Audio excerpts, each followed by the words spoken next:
Welcome to tonight's Table Talk with Parents. My name is Alicia Newell, and I have the privilege of serving as one of the Assistant Vice Presidents for Student Affairs at Wichita State University. And tonight's Table Talk discussion is your first generation student.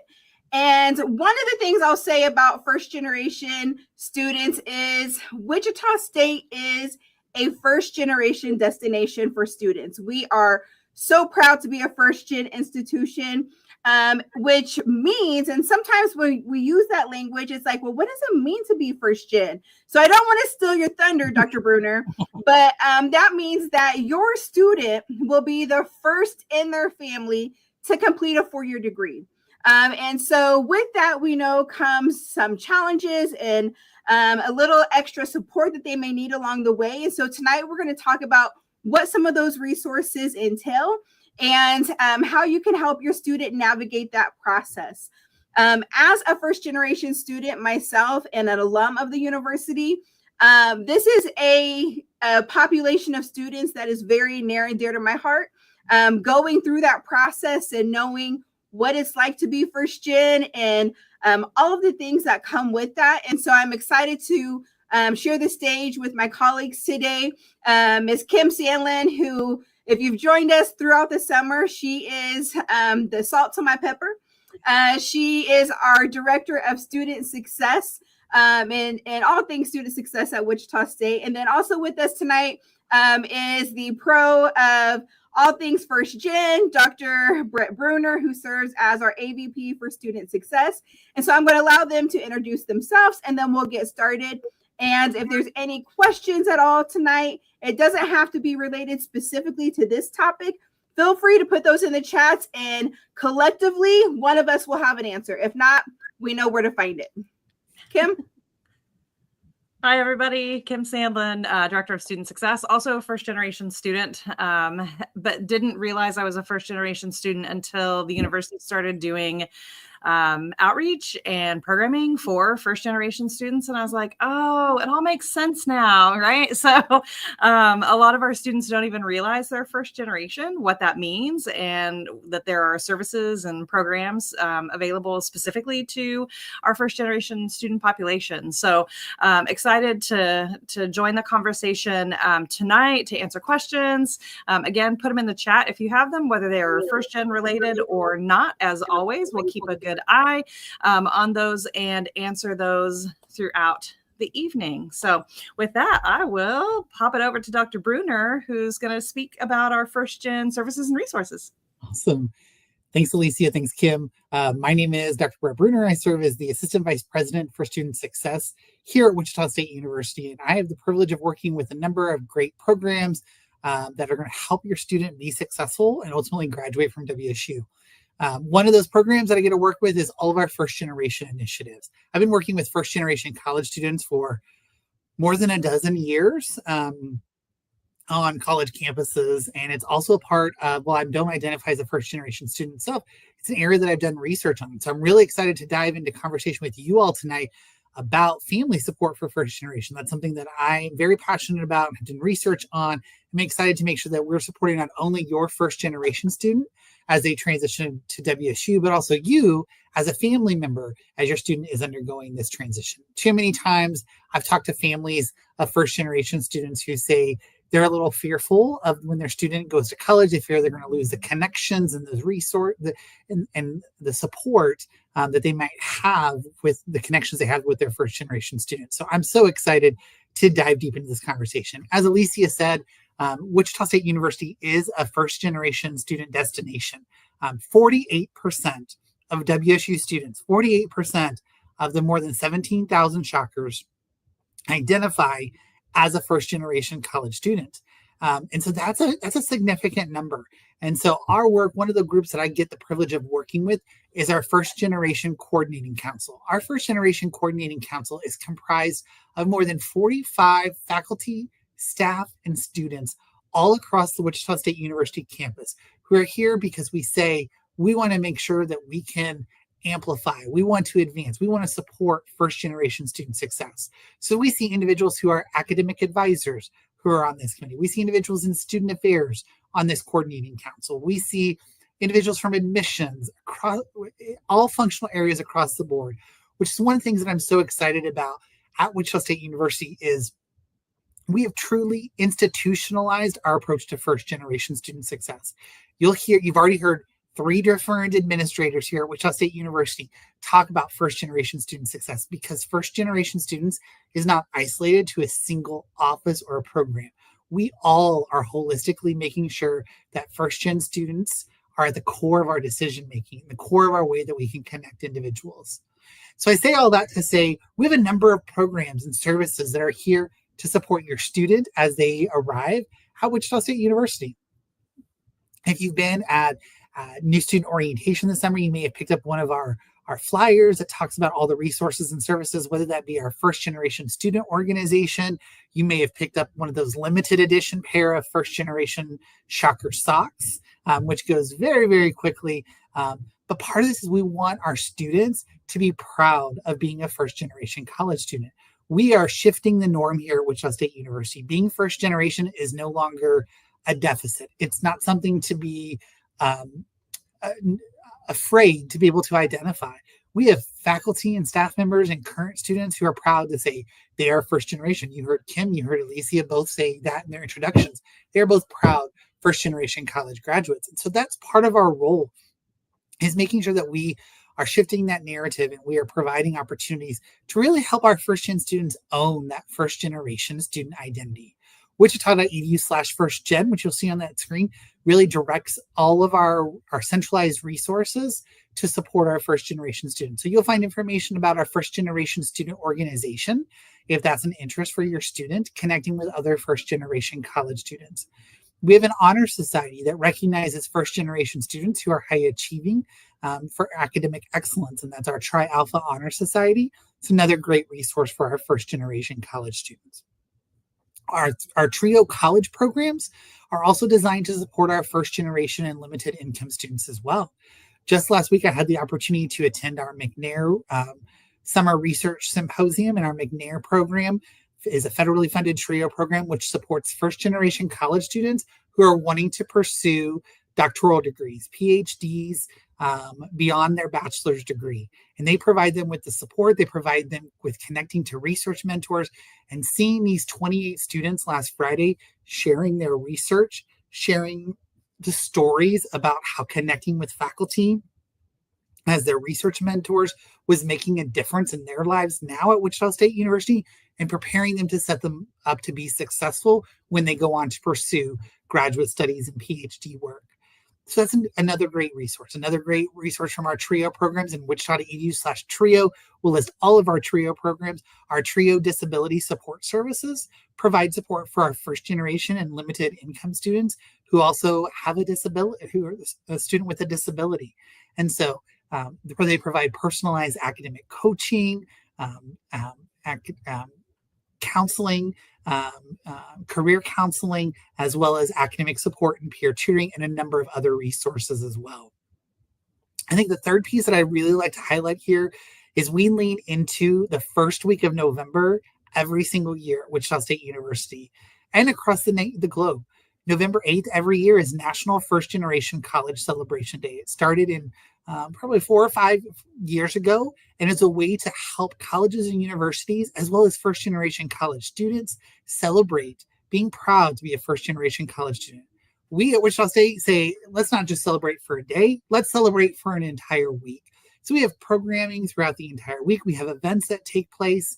One of my favorite events that we host every year, we started it last year and we're planning to host it again this year, is our Walk and Talk Wednesday. Our Walk and Talk Wednesday during that week invites our first generation college students to sign up for a 30-minute walk across campus with a faculty or a staff member who also was a first generation college student themselves, and take a 30-minute walk. We're supporting well-being, but we're also supporting our first generation students with how to have conversations about a first generation graduate's journey. What was their educational journey like? Did they struggle with changing majors? How did they make friends?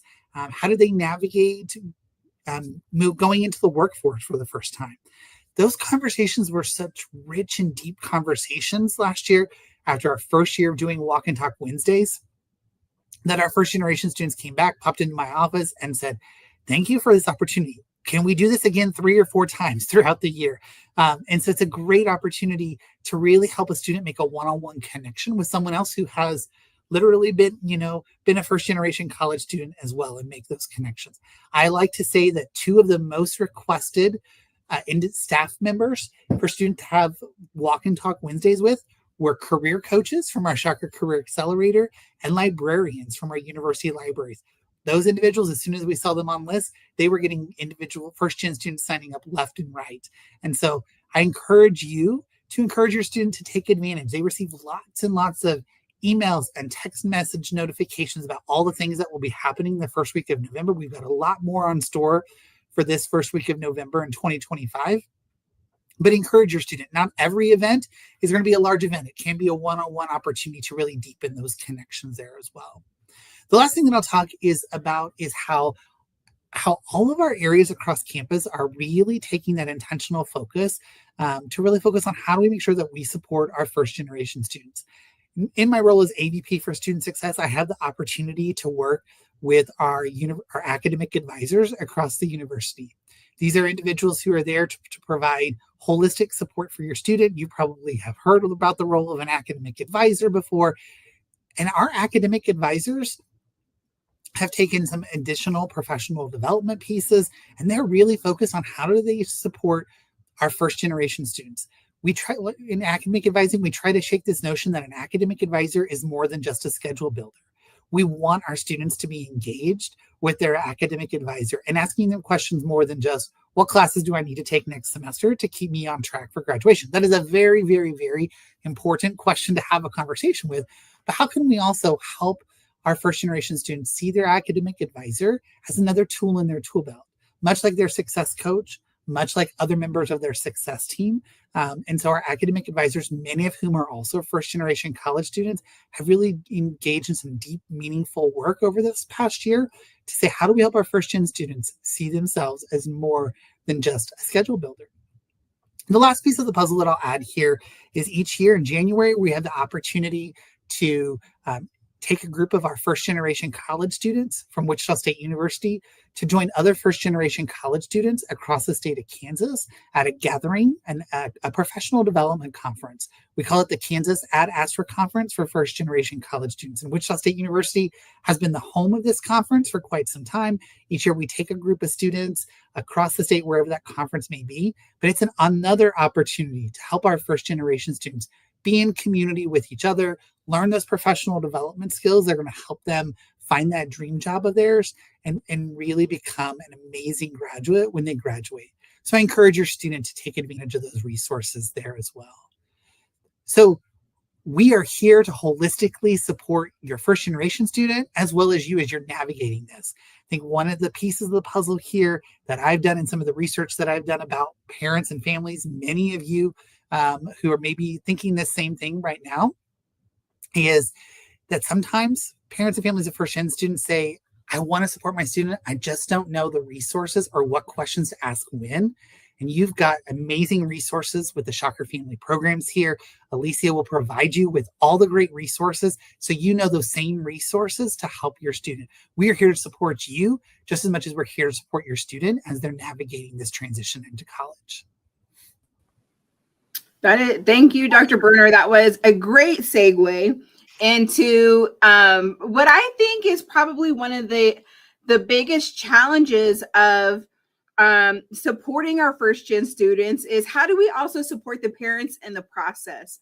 Because our students are, I would say, the success difference, right?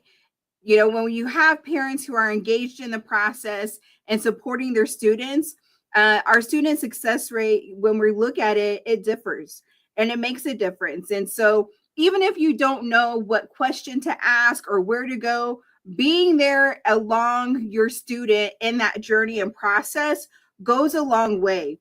And so I can't, stress enough by staying connected and engaged. And one of the things that you have an opportunity to do is to connect with us through our Shocker Family parent programs, where you can receive a newsletter once a month from my office. And we share with you tips, tricks, things that are happening on campus, questions that you should be asking your student, and things of, hey, this is happening. Have you done this yet? And so August, September, October, your student's here for 3 months, and we're already registering for the next semester. And a lot of times when students come in and they're frustrated because classes may be full or it doesn't work with their work schedule, they were unaware that they should have been enrolling that early in the process. And so making sure that you're reading that so you can help us help your student hear that message that we're sending them of, hey, it's time for this. I also share an orientation that sometimes we'll share exciting things that are happening on campus. One of them was a foam party. And this is where we had students and we had a DJ, all this great stuff. And the mom was so worried about the student because they were introverted. They were kind of isolating. And she said, they're not going to get out and meet people. I'm really worried. Well, the student whose picture I posted that was crowd surfing and this foam party was her student. And they were connected and engaged. And she was like, well, I didn't even know that was a thing that was happening. And my question was, well, did you not read the Shucker Family newsletter? Because we're telling you about it. And so really trying to use ways to help challenge your student to, hey, why don't you test this out? And I think Kim can probably share a little more as well, that sometimes the hardest challenge for our students is taking that first step.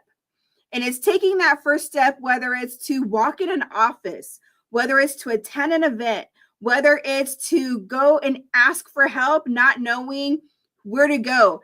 I will put our team up against anyone in the US.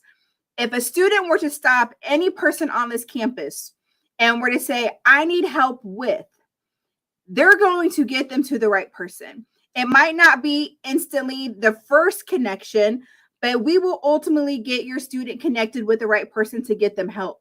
And I think that's something that's very unique. And so when we talk about wraparound support and services that Kim's area does amazingly, I think that's one of the things is, walking in, because when, Dr. Bruner talks about the support and outreach that the university does, Kim's office does this probably, I'm going to say, better than anybody when they're reaching out to multiple students saying, hey, here's some alerts. And so maybe, Kim, if you could talk about our early alert system. And then it's not that we're not reaching out to students, but they have to respond, right? And right. I think that's a big challenge is we're doing all of this stuff, but your student has to do their part and knowing that they need to show up and respond. So can you talk a little bit about some of those services, Kim, and things that Student Success does to support our students? Sure. So if you've been to orientation, you've heard us talk about the success teams. Dr. Bruner talked about that a little bit earlier. Academic advising is part of that, coaching, financial aid, career accelerator, our librarians, and usually I leave somebody out. So, but there's a team of 6 folks, 6 folks that are really challenged with working together to support students in a specific major or program. Some of those folks are individually assigned to students. And so they'll have kind of quote unquote a caseload. We don't work in like caseloads, but we do outreach to these students. And a lot of these students are our first generation students. And so our coaches will reach out specifically to try to get them connected, especially our first generation, first year students, specifically to get them connected to the events and the things happening on First Gen Week, because we do a breakfast for our first generation students to celebrate being first gen. Sometimes students are like, I kind of want to keep it a secret because I don't want people to know that I might not know exactly what I'm doing, or, that I might not have, I'm not a continuing generation student. And so I didn't have anybody at home, or I don't have anybody at home that can walk me through this process.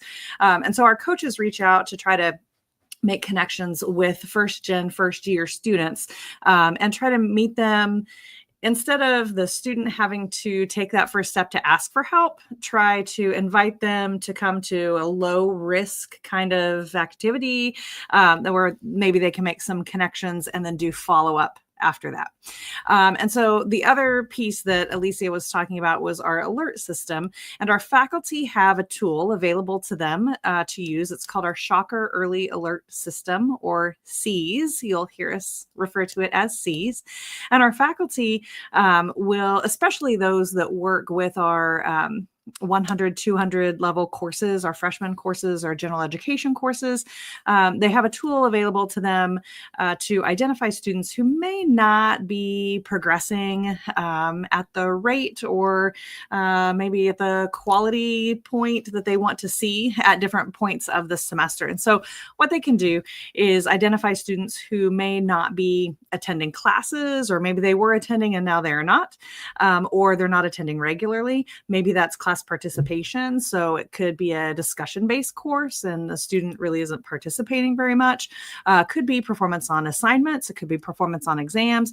And so they can notify the students that they're kind of, just in danger of not succeeding in their course. And hopefully that is done early on, the first half of the semester, so that the student has the opportunity to then meet back with the professor, maybe visit office hours or student hours, which we can define for you all, because that's kind of a confusing term for students. But the professor is encouraging the student to come and talk to them in their offices to see how they can, change strategies to, successfully complete that course the first time. Because what we try to do is make sure that students are making it through successfully, all of their classes as best they can, as quickly as they can, the first time they take them, so that they can stay on track for their degree. So if a student it's very common for a student to be identified as a student, to be alerted, right, in this way. It's pretty common. A lot of our faculty will be using this. So if your student tells you, I got an email from my professor and they say I'm not doing that great, typically out of high school, students see that as they're in trouble and it's a kind of punishment kind of thing and something to be ashamed about or embarrassed about.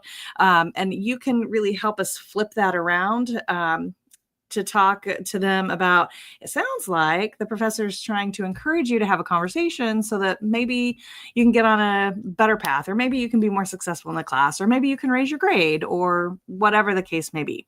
So traditionally, we see after that outreach from professors, we see a fair number of students that then just kind of change their behavior on their own. They notice, hey, someone's paying attention to me, that, notices I'm not in class. So they start going to class again, right? Or maybe they study a little bit differently, or maybe they get tutoring and they, understand the content better. Whatever the case may be, that outreach from the professor will include why it's important that a student attends class. So I notice you're not attending. This is why attendance is important in my class. Or I notice you're not doing super great on assignments. It's great. I need to know where you are on your assignments, so I know if you're understanding this material. So it's really important. Those assignments are important. You need to turn them in. You need to do well. And so it's much more coming from a place of support and a place of concern versus punishment, right? So if your student has more than one professor that indicates that they might, be in danger of not doing so great, then our coaches are alerted and they'll do a little bit of outreach, because again, it's very common for a student to receive an alert in one class, but if it's happening in multiple classes, that's often a sign that other things are happening. And that could be that the student has a weird work schedule. They work late at night. They have trouble making it to early morning classes. That's a simple schedule change. And that is something that we can help them with, and, solve relatively quickly with them through academic advising and perhaps some coaching, maybe some time management, maybe some career advice, lots of support again in just that one situation, right? So that's the overview of our alert system that we use. And some of our students, again, they feel like, oh, I'm in trouble. Somebody's noticed, I'm embarrassed or, whatever. And we really want them to understand that's coming from a place of concern. And that's the case really with any notifications from the university. It's not a punitive kind of thing. They're not going to be in trouble. They can make some decisions, and that's a conduct kind of thing. And we talk all about that at orientation. I'm sure you'll hear us talk about that, but that's a whole separate issue. But in the classroom and their academic performance, it's always coming from a place of support. And you know what? If your student has to repeat a class, it is not the end of the world. It is not the end of the world. A lot of students repeat classes because they might not have been super prepared for them, or maybe again, they had an attendance issue because it was at a bad time of day for them, or whatever the case may be. So changing majors and repeating classes and things like that, it's not a terrible thing. Both of those things are very common. So if your student is, worried about that or embarrassed about that, they are not alone. So Dr. Bruner, did you want to pop in there? Yeah, I was going to say, I had a conversation in January with a group of students that we took to the First Generation State Conference. And some of the students, when we were driving there, said one of the things they were most nervous, and these are first generation students, were most nervous about telling their parents about was changing their majors. They said in that first semester, they took a class that they didn't even know they were going to like. I don't remember what the class was. And they're like, I didn't even know this existed. And that was an anxiety point for them, a scared point to like, how do I tell my mom or my dad that I don't want to do this anymore? So we talked them through what that is. But I think Kim is spot on here in terms of the number of students who change their majors. That's normal. It's normal behavior because students are going to take things at classes they've never taken before that's going to pique their interest, or they're going to say, maybe I want to add a minor in this. And so I think that's where there's a lot of things that we just try to normalize a little bit, for sure.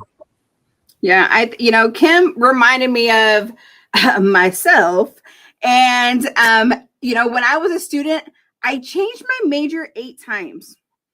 8 times before I figured out what I wanted to do with life. And even when I figured out what I thought I wanted to do, it has absolutely nothing to do with what I'm doing now. And it's because I was afraid to lean into what I was truly passionate about. And so one of the things that we are very big on is, how do we help our students blend what their purpose and their passion is? And when those two things combine, they are unstoppable. And so how do we get them access to applied learning? And I always tell our parents and our students, you would never buy a brand new car without test driving it, right? You wouldn't. It's unheard of. And when I think about how much money I am paying for my students' college degree, Kim and I are both moms of incoming freshmen. And I saw that bill and I'm like, whoo. And I want to make sure that she's in the right degree program. And the best way for us to know that is, like Dr. Bruner said, test driving a course that sparks interest, that gets you excited to learn and wanting to figure out, how does this work? What does it do? It intrigues you. And also getting that hands-on learning experience, because you could think all day, every day, this is what an accountant does. This is what I had a student before I moved in this position. I spent 6 years in the College of Engineering, and I had a student who was an electrical engineering major. And he came into my office, and it was the first week after his internship. And he came in and he said, Miss Alicia, I don't think I could be an engineer.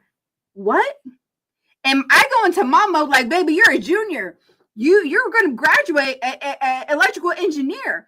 And he was like, I didn't know that I would be sitting in a cubicle all day doing this stuff. And so we had a conversation, and I ended up referring him to his faculty advisor because they needed to have a more intentional conversation on what does this look beyond this one experience, right? Are there other areas within his major that he can go into in the career field that's going to give him that hands-on technique experience while also engaging with other people? Because that's what he loved the most, was that team building and relationship building, right? And so it's how do we collaborate and work with those across the institution to make sure that we're getting your student the right information they need so they can make the best informed decisions. And so, the other part Kim will talk about is, she talked about reaching out, faculty reaching out. Hey, you're not in class. Hey, you're not performing well on your tests or quizzes. When I was a student here, I failed college algebra. Not once, not twice. Anyone want to guess? Drop it in the comment. Drop it in the comment box. How many times? I failed college algebra, or attempted 5 times. Oh, math was not my forte. And had I listened to my advisor who said, Alicia, you need to get in there and get help with tutoring. But I kept telling myself, I'm not one of those people. I don't need help. I don't want to be seen as less than, because I already felt that as a first generation student. Yeah. And so it wasn't until a mentor on campus, who happens to be Kim Sandlin's husband, John Sandlin, who was my advisor at one time, said, Alicia, if you want to graduate, you need to take your butt into tutoring and you need to be consistent with it. And had I not done that, did not have someone on campus who held me accountable, I don't know if I would have graduated. Do not know if I would have graduated. And so when we talk about first generation, it is not just, making sure that they have access, but your student needs to have that network of support on campus should and when something happens. And I say should and when because life happens every day. And we want to make sure that your student has the support system and the structure to get them through that until we come to the other end. And so Kim will talk about success coaches, and Dr. Bruner talked about our TRIO programs. All of these are phenomenal resources that support our student, but they're only as good if they show up. And so, Kim, you kind of chimed in. So sorry. Yeah, no, there's a couple things. Yeah, they do have to show up and they do have to meet us halfway. And I talk to parents, like, you can't want your students' success more than they want it for themselves. And same thing with the coaches. This is what I tell the coaches a lot too, because we have some coaches that will keep those cases open and continue to call and continue to email. And I'm like, if you want it more than they do, it's not going to be working out. So that's one of the hard things about this work, is that we want all of our students to succeed and they all have an equal chance. Like, this is a chance to kind of start over. So when we come to orientation, and this kind of sometimes makes parents mad, I'm like, I don't know who's on a full ride scholarship. I don't know who is full Pell eligible. I don't know that. To me, all of the students starting as freshmen are freshmen. And even if they come in with an associate's degree, they're freshmen. So particularly in terms of, their social readiness and, emotional readiness, just where they are. And so I wanted to also go back to when we were talking about, repeating classes and changing majors. I've had a couple of instances this summer with parents coming up and saying, my kid isn't in the right classes. They were misadvised. They do not have the right classes. And they're like, okay, what's the student's major? And then, we've got things we can look up. And I'm like, well, once we start talking through what those classes are, okay, they're in a first year seminar class. That's a required class, part of our general education credit. Unless you have a ton of hours coming in, you're going to be in that class. And if you're not in that class this fall, you're going to be in that class this spring. So that's what that's about. It's a requirement. It counts for general education. They're also in, an English or a math or a basic, skills course that is required of their general education program. And so they're like, well, they're I don't know, I'll pick on, they're a cello performance. I don't know. My kid used to play cello, so that's what I always default to. They're a cello performance major, and so they're only in one music course, or they're in all music courses and only one gen ed course or something. So I just want to caution you that our advisors are trained very well to put your students in courses that are going to count. They are not going to get them off track. They understand just as much as you understand. This is an investment. This is an investment of money. It is an investment of time. And it's to everyone's benefit if your student is making it through in the most efficient way possible, right? So we talk about, trying on classes and trying on majors. And while that is certainly something that they have the ability to do, many of the students who take advantage of high school or college credits while in high school sometimes take that away from themselves because they've done the gen ed stuff in high school, but they didn't have that experience in a college classroom. And so their experience is very, very different. And so they're going to pick up their degree program at a different level than somebody who doesn't have any college credits. And I talk a lot about this through orientation. If you've heard my whole spiel about it. If you haven't and you're coming later, you'll hear my whole spiel about it. But, every degree program has the potential to change every fall. And so what you might have taken, or, if we have some continuing generation parents, what you might have taken isn't what your student's going to be taking now, or what an older sibling might have taken, or what a friend might have taken, does not mean that degree program is the exact same. That's why connecting with campus resources like academic advising is imperative, no matter if you are required to or not. Every semester, every semester. This is my favorite time of year. It's school supply shopping time, and it's schedule building and thinking about a new fresh semester. But those advisors really are not interested in misadvising. They're not going to be doing that. They have very specific degree plans. They have very specific degree progressions. So just because you may not understand the title or the content of a course does not necessarily mean that they're in the wrong course or that they were misadvised. And that's what's hard if you're not familiar with the degree programs. But that's something very easy that parents can kind of get confused about or wonder about, like, why is my kid in these classes? I don't understand it. So those advisors come in really, really critically in terms of the folks that can really get them on the right track and can realign and can find the quickest path to graduation for your students, right? So if your students change majors and they go from engineering to music, which there's a lot of crossover between engineering and music. And so engineers who might want music, or musicians who might kind of want to go engineering, those are very specified areas. But if they make that change, an academic advisor is the one that can walk them through that process of what it means, how much time they have left, what courses are going to count, what courses are going to be fall throughs, and things like that. So Alicia, did you want to pop in? Yeah. And so and Dr. Berner, feel free to jump in as well. I just want to touch briefly on our one-stop office. And so Kim has talked a lot about, and so has Dr. Berner, about our first-year advisors and the support that they offer and provide.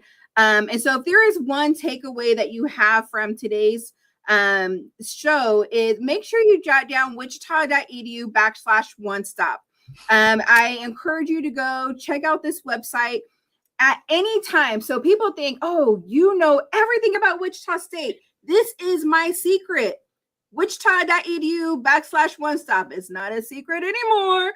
But one stop is, you can go in there at 3 a.m., whatever time, 365 a year, right? And type in a question, and they are going to give you an answer. Not only an answer, but also they will give you a screenshot of, this is what it is. This is what the process is. So my student needs to drop a class.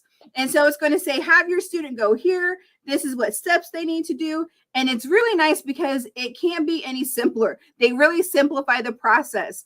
The other part is that on One Stop, if English is not your first language and you need something in Spanish, you can go and click Spanish and it will give you the instructions in Spanish.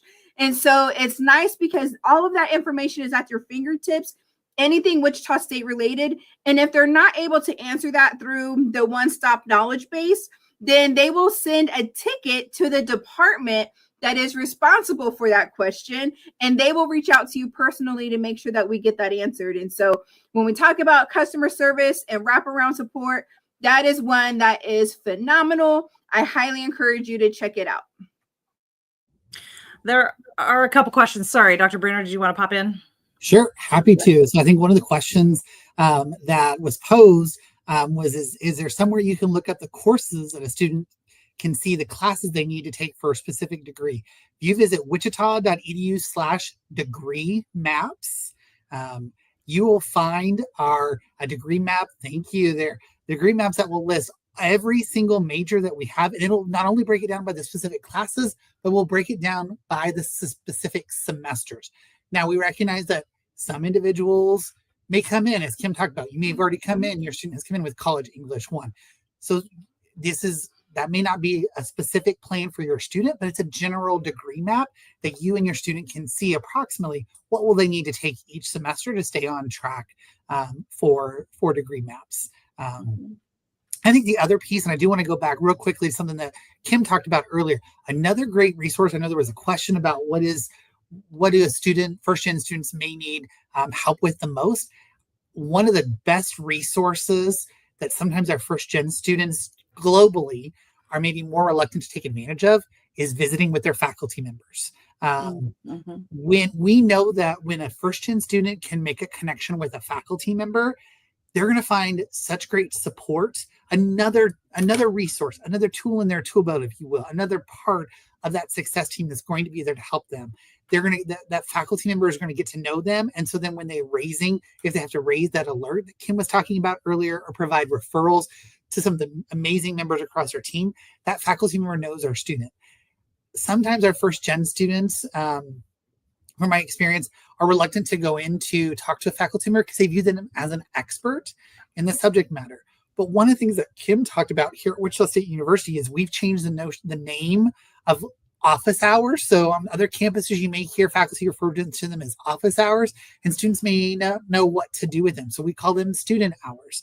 And so that's that opportunity. Every faculty member has dedicated hours for students to drop in, ask them questions. They encourage it. You talk to any faculty member, they would love to see students drop in during that dedicated time.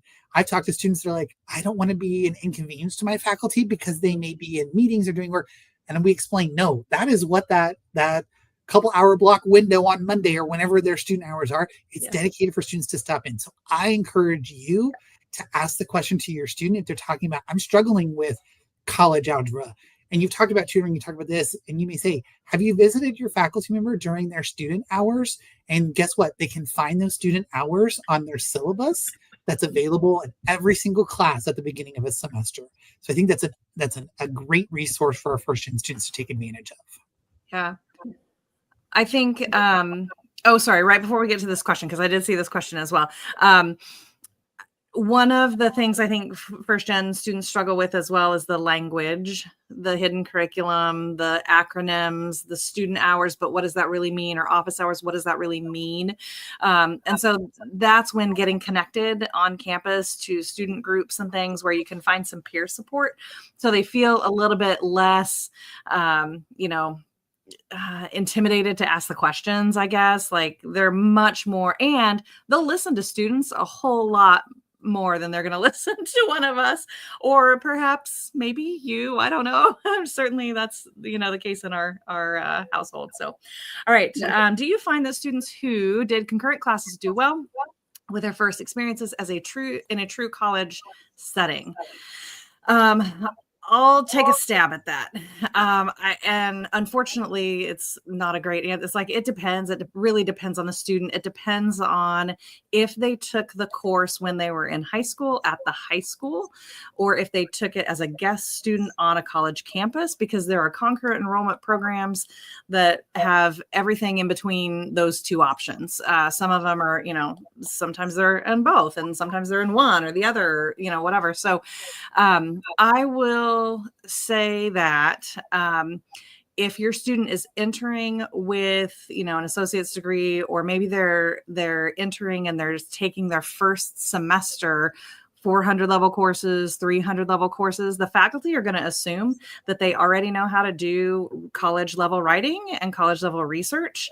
And so that doesn't mean a 5-paragraph paper anymore. That means 5 or more, probably more pages is a paper now. And, certain sources, and can you use AI and can you not, and all of that. The faculty are going to assume that the students have had experience with all of that I just mentioned before entering their classroom, especially in 300 and higher level courses. And our 100 and 200 level courses, that's when they get the real foundation of what does college level research and writing look like? What is the pace that they will be learning from, right? Or learning at, right? So there was a great article in the Chronicle that talked about high school, you're acquiring knowledge, and in college, you're creating knowledge. And so there's a difference there. It's a difference in how they are taught, and it's a difference in expectations. That's when I start to get some dirty looks from parents sometimes, when I'm like, oh, but they're still freshmen, and in many ways they are. And so if your student took a bunch of concurrent enrollment courses and that's an amazing opportunity for your student. And that is great. And sometimes our students will come in with a bunch of hours and sail through and thrive and be, have no issues whatsoever. And some of them will come in and they'll struggle a little bit because they're like, a 5-page paper, like, ooh. So that's why it's really important to know the resources, like our writing center, like our librarians. And I talk about, I didn't go to the library until I was a senior, and I was like, oh, I should have probably been in here for my senior year. So our librarians who are assigned to students in our Navigate platform and the student app that they download at orientation, a lot of our students and a lot of majors have a librarian assigned to them according to their major area and the librarian's area of research and focus. And so again, I talk a lot at orientation that librarians are sometimes the most underutilized resources on a college campus. And so just like a writing center can help in writing papers, librarians can really help in trying to get started with a paper, expanding ideas, brainstorming topics if they don't know where to start. So librarians are going to be your friends, particularly those who are bringing a lot of credit hours with them. And so I don't know if either one of you have anything else to add to that experience. Yeah.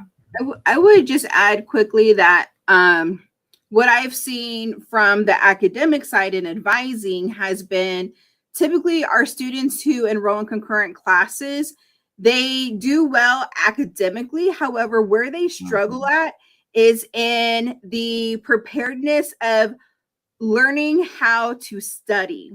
And so a lot of this coursework is done in class, done in the high school.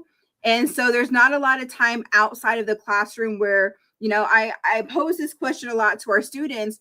What is the difference between doing homework and studying? Mm-hmm. And a lot of times they will look at me like deer in the headlights, like, what are you talking about? It's the same thing. It is not the same thing.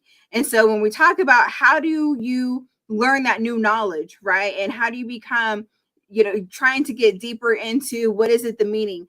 Having to read before class. A lot of times students will read during class or after class or while they're doing an assignment. And that's not going to cut it because the faculty are going to expect that the student had reviewed the information before they came to class, right? The other part is the expectation of faculty when it comes to attendance and due dates.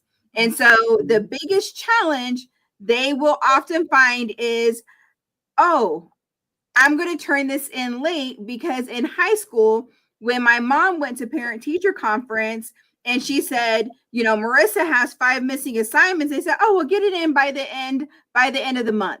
And I'll give you credit for it, or I'll give you partial credit. That is not the same. That will not take place. And so making sure that they're staying on top of their coursework, even I'll just say English right now, our Department of English, if a student has attendance issues, it doesn't matter if they have an A in the course. If they miss more than, I think it's 6 or 7 classes, then they will automatically receive an F in the class. And students sometimes are like, what do you mean I got an F?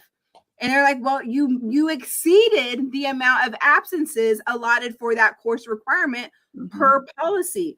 And so it's these little things that are setting the foundation for success for students in classes that they often overlook because, oh, I've done this and it's easy. But we got to pay attention to the fine print of what does it really mean to excel in these classes?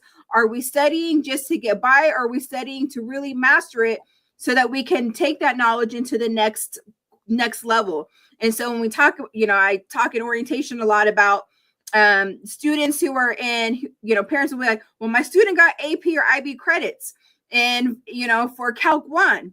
And so they should have credit for Calc 1 and Calc 2. And my question as an advising perspective is, did they barely pass and make it, or with like a Hail Mary, right? Or did they breathe through it?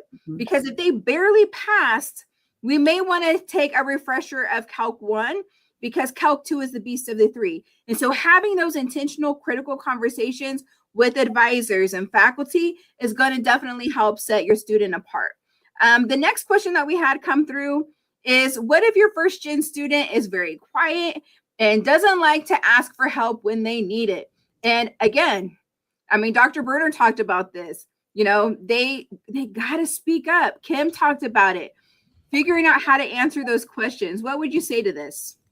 I think one of the things that I would jump in here and say is through the Navigate Student app, you heard Kim reference this. This is the app, our student success app that every student is hopefully downloading when they are here at orientation. And I do see our numbers continuing to go up. If your student doesn't like asking for help, guess what? When they download the Navigate Student app, they can raise their hand and say, I need help with academics. I'm thinking about changing my major. I need whatever it may be. And so they don't actually have to actually raise their hand or go ask someone. They can do it electronically from the safety of their phone. And we're still going to provide the connections. There will be a success coach, an academic advisor, someone who's going to reach out to them. There are several times they're going to get an automated email response right away. And then someone who's going to reach out. So if they're raising their hand at 3 a.m. in the morning, no one's going to probably call them right at 3 a.m. in the morning, but someone's going to give them a call the next day. I think this goes back to the point that Alicia and Kim were talking about. I think one of the things that when I talk to students, I say, Wichita State, we do a lot of things really, really, really well. One of the things we're not good at is mind readers. So we can't read your student's mind to know when they need that help. So we are making sure that we can provide them multiple opportunities. So if I am an introvert by nature, and so I may or may not have been the person who's going to raise my hand for help. We've got those resources through the apps where they can raise their hand. They can ask anybody, as Lisa said. We're going to get them connected. They can ask their academic advisor, their success coach, you name it. We're going to get them connected. But I think that's one of the biggest things that I would encourage you to have your student download Navigate Student, so that way if they're shy about asking for help, all they got to do is right on that home screen, raise their hand, and we're going to get them connected. Yep. The other thing I would also say is we have, for those who are kind of trying a major or, questioning their major, there's a button on there called Forage. And so they can kind of try on a career option. So I always use marketing as the example, because it's like you can try on being in the marketing department at Lululemon, and it's like, oh well, I want to do that, and so what you do, you'll get kind of connected, you'll get information, you'll get kind of an assignment. As I understand it, it's kind of trying on an internship. So they give you, okay, great, this is your task as marketing at Lululemon, this is what you need to do. let's see, you've got a week or, a couple days or however long, they vary in time, to work on this and then turn in your finished product, and you can submit your work. And then you get feedback from that professional department and organization and company and agency and all of the things, right? So that's a great way. That is a connection. Our Shocker Career Accelerator was already providing this, but now it's available through the Navigate app. So a great way to kind of have applied learning without applied learning formally. I don't know how to, an internship or co-op or something like that. Trying on those majors, particularly for those who, might just be questioning that. So let's see. Alicia, do you want to talk again about the newsletter? There's a question about how you get connected. Absolutely. So one of the banners should have been scrolling across the screen there. If you join us online at wichita.edu/Shocker Family, you can go and sign up for our newsletter there. That will be delivered to your inbox once a month from my office. And again, it's really a great way just to stay connected, see what's happening on campus, and all of the things for your student to connect and engage with, and just be in the know. The other one I would say is, if you're not already following us on social media, please do. We have two groups. One is where it's the Shocker Family programs, where we're sharing out university information directly from the division. And then the other is our Shocker Family Network. And this is where you as families can connect together and ask questions amongst each other. What was your experience like? I believe wholeheartedly in the work that our staff and faculty do on campus, that we're not hiding it. And so if there's something out there, put it out there. If we don't know, we can't fix it, right? But for the most part, our families are our biggest advocates and supporters because we're doing things right. And so I think that's something that really says a lot. And it's great that our families are able to connect with one another and provide that level of support as well. So we are almost at time. So any other questions, feel free to drop those in the chat, or any last words of wisdom or advice you would like to share before we close out. I think another big difference is homework. My student was in AP courses, and I would ask him frequently, do you have any homework? Oh, no, got it done in class. Nope, got it done at school. Nope, got it done in seminar. Nope, don't have anything. And I found that just, how can that be? You're in AP courses, you're in honors courses, and you don't have homework. I don't understand that. They are going to have homework. And Alicia talked about this earlier. The professors are going to expect that they have come to class prepared. So they have read the material already, or they're going to be lecturing and having discussions and debates and things like that in their course during class, but they don't provide necessarily in class. I don't know that I had one class that provided time in class to do homework or to study for an exam. Like maybe they said, oh, great, the study review guide is on Blackboard. Knock yourself out. Good luck on the exam, kind of thing. So your student is going to have to give and dedicate some time outside of classes to studying and preparing for exams and writing papers and doing all of the things. So that's one of the other kind of struggling things that our students struggle with, is when you were talking about deadlines, time management, and actual homework. I think those are the bigs that I talk a lot about and that we see a lot with the coaches. So yeah. I think one of the biggest things that I would leave you with is know that we are here to support our first-gen students. Too often our first-gen students, some of them may talk to, they may think they're the only first-generation college student at Wichita State University. And I like to say, actually, you're not. There's an entire institution here to support you and support that success. So know that you've got advocates who are here to support you. It all goes back to that piece of we just can't read their mind. And so if they're struggling, take advantage, encourage them to take advantage of one of the ways to ask for help, because we've got all the resources here to support them being successful. Absolutely. I will say, if you have any questions at all throughout, the summer, even into the next academic year, feel free to send us an email at Wichita or at shockers.family@wichita.edu. That will come to myself, my team, and we will be happy just to follow up with any additional information or resources that we can provide. The one thing that I would say, my words of wisdom, is give yourself and your students grace. Give yourself and your students grace during this time, because it is difficult and it's challenging and it's overwhelming, but it is so very important, because as a parent of a first-generation college student, you are a part of something powerful. You are laying the foundation for a new chapter, not just for your child's life, but for your family's legacy, by supporting them through this new journey. And it may be awkward or uneasy, but know that you are not alone. You have an entire army on this campus on standby, waiting to support your students and you, and whatever it is that you may need. And so at any time, if you have questions, comments, concerns, issues, we're here. We're here for it every day, all day.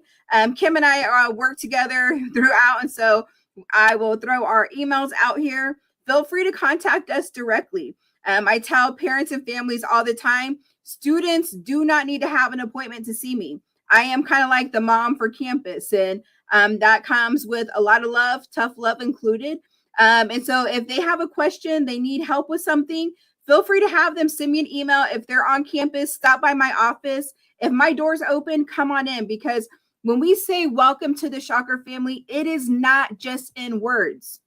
It is not. It is what will get our students graduated, because we truly treat them like family, and that is holding them accountable, holding them responsible for what it is that they signed up to do. And at this point, it's to get a degree. And so we're going to make sure that that happens. And so I'm excited to welcome you all to campus in a few, short weeks, right? Couple weeks now. And so if you have any questions, don't hesitate to reach out. I will say our last and final virtual one is coming up. And this one you do not want to miss. It's everything about basic needs. So housing, is your kiddo moving into housing? What do you need? What do you need to know? Anything about textbooks or meals, things of that nature. It's kind of like the last hurrah. And so make sure you tune in for that one. And until then, let's keep thriving. And we'll see you on campus soon. Until then, take care and have a shocktastic summer. All right, bye-bye.